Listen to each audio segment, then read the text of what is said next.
Hi guys, welcome back with me again in this channel. So on today's tutorial, I'm going to show you how you can fill up your energy in Heartopia.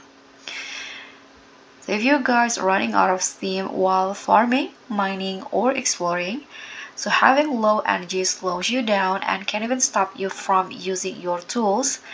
And in here, I'm going to show you the best ways to recharge your energy fast. So the first one is you can just eat snacks. This is the quickest way.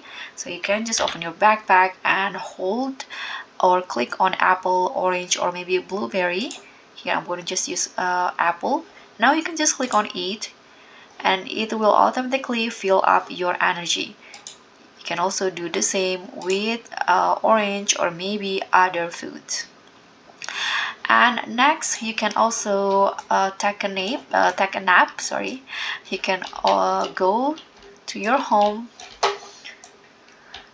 and go to your bed, take a little nap, and after that, your energy will be recharged. You can also take a seat or eat drinks to fill up your energy. So guys, that's all from me. Thank you so much for watching. Don't forget to like, comment, and subscribe, and also click on thanks.